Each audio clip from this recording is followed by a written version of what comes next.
Það sem ég ætla að tala við ykkur forrit sem heitir Handbrake og þjöppunarforrit, og ef ég hef tíma þá ætla ég aðeins að sýna ykkur líka annað forrit sem heitir WeTransfer. Nú sé ég það, ég strax lentur í vandræðum, en ok. Ef við förum í annan browser, Safari, þá það þannig að þið finnið þetta forrit Handbrake inn á samnefndri síðu með endingunni .fr. Þaðan best að hlaða því niður því að þetta heimasíða forritsins. Síðan gerið þið það og þá fáið þið hér upp, þeir eru búin að hlaða forritinn, þá fáið upp þessa mynd hérna og hér efst upp til vinstri open source. Og hér getum við valið sem sagt hvaða vídeó við ætlum að setja inn í forritið til þess að breyta því. Ég vel til dæmis bara hérna vídeó sem heitir Djarfur og vídeó af lítilli frænku, unglingsstúlku sem að þjálfa hest hérna.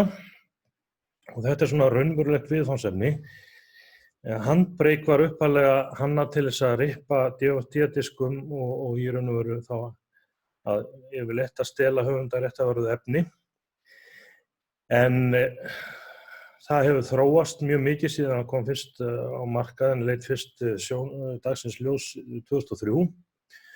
Og ég nota þetta aðallega til þess að þjappa myndskrá. Þetta rosalega gott þjöppunarforrit. Annar kostur við þetta forrit sá að þið getið sett nánast allskyns myndskrár inn í það og það opna þær allar.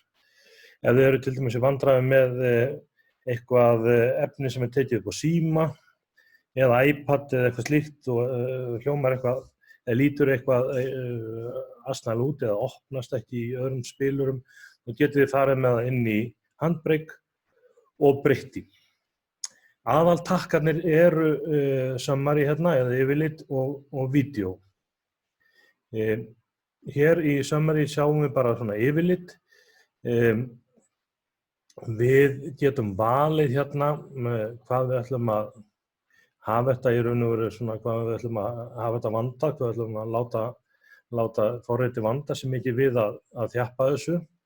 Það alveg nóg í sjálfum sér að vera bara með fast 720p, fast 720p 25 RAM á sekúndu. Það alveg nóg, ágætt gæði fyrir vefinn. Síðan haka ég hérna í Web Optimized og ef þið teljið að þið þurfa að nota þetta á einhverju 5G tæki þá hakið þið hérna í líka 5G support. Síðan aðalflipin hérna vídeó og hér getið þið handvirkt minnkað fælinn og stækkað. Þetta mjög þægilegt, því hærri sem talan því minni fælinn. Síðan getið þið valið þetta handvirkt hérna líka og farið í bitrate eða kilobæt á sekúndu. Og hérna hann til dæmis stiltur á 1200 sem mjög lítið, en það fáið mjög þjappaða skrá. Þetta hér og þetta ákvarðar hvað vídeóið verður stórt. Hérna sjáum við encoderinn eða hvaða spilara við erum að nota. H264 mjög algengur fyrir netið. Arftaki hans heitir H265. Hann ekki eins algengur og hann þarf aðeins fleiri spekka eða öflugri tölvur, þannig við veljum bara H264. Og þá ættum við í raun að vera tilbúin til að fara að keyra þetta út. Ég ætla aðeins að sýna ykkur þessa flipa, hina hérna. Dimensions bara hæð og breidd. Ef við erum með einhvers konar vídeófæl sem passar ekki inn í, sem ekki 16:9 eða svona hefðbundin fæll fyrir þessa venjulegu skjái, þá getið þið kroppað hérna, þið getið breytt þessu bæði handvirkt og sjálfir. Hér í filters það stundum tekið upp í Ég sem sagt, í staðinn fyrir progressive, það hægt að breyta því hér með að velja de-equalize hérna. Það mjög sjaldgæft og þetta eiginlega ekki neitt sem þið þurfum að hugsa Hér filter sem heitir de-noise ef þið eru með svona greini mynd, ef það er mikið flökt á pixlum, þá getið þið prófað þennan. Annar hér sem heitir sharpen, ég myndi fara mjög varlega að ég nota hann því að hann getur jável skemmt meira heldur en hann gerir gagn. En þið þurfið lítið að hugsa þetta. Hér er hljóðið og það í raun og veru bara bitrate sem skiptir máli. Hér er það 160, ég fer yfirleitt með það í 192.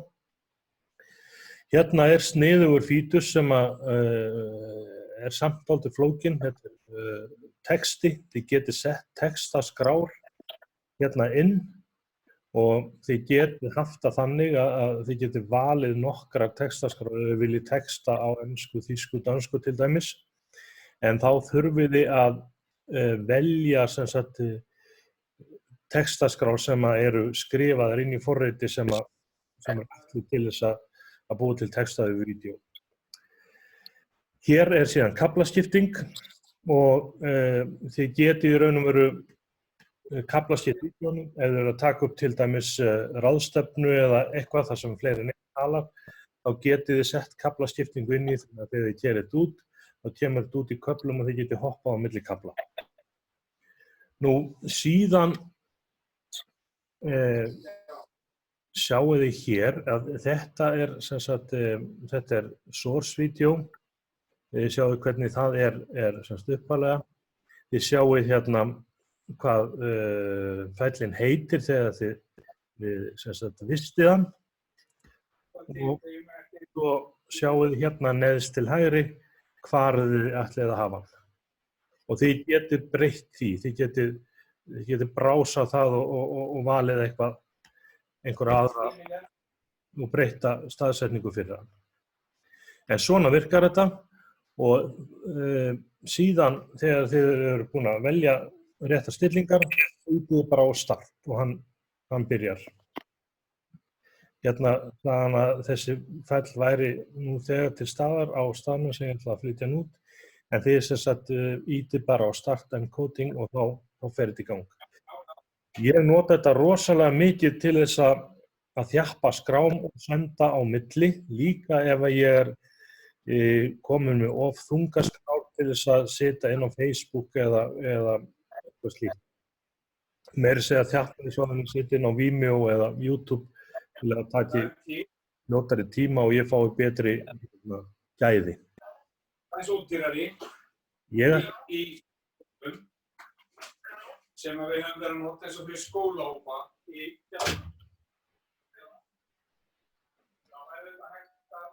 Er einhver að tala við mig? Nei, Árni, biður Möggu Þóru að slökkva á hljóðinu á sér. En ok, ég ætla að nýta síðustu 2 mínúturnar að ég sýna ykkur annað forrit hérna sem er mjög sniðugt og heitir WeTransfer. Hérna er ég sem búin að slá inn, þetta er bara wetransfer.com, eins og þið sjáu hér, og þá fáið þið upp þessa mynd hérna og þeir spyrja hérna, já, ég ætla aðeins að bakka hérna, þið fáið hérna reyndar, fyrst kemur bara forsíðan á WeTransfer og þeir spyrja hvort þið viljið taka Pro eða taka frítt og ég valdi að taka frítt. Þá get ég sent alltaf 2 gigabætum frítt á hérna bara tölvupósti og þetta er rosalega sniðugt. Þetta er svo einfalt í notkun. Ég get valið hérna bara eitthvað eins og til dæmis handbragðkynning sem er stjávídeó sem ég gerði. Þarna hendi ég því inn. Nú er það komið og ég skrifa svo bara e-mail eða netfang þess sem á að taka við þessu og ýti svo bara transfer. Og þá fær hann bara tilkynningu í póstinum það að þessi fæll sé komin og svona er hægt að flytja frítt á milli allt upp í 2 gigabæt á viku. Nú, ég ætla að láta þetta duga bara í bili varandi fyrirlesturinn og hægt að taka upp og þá getum við farið í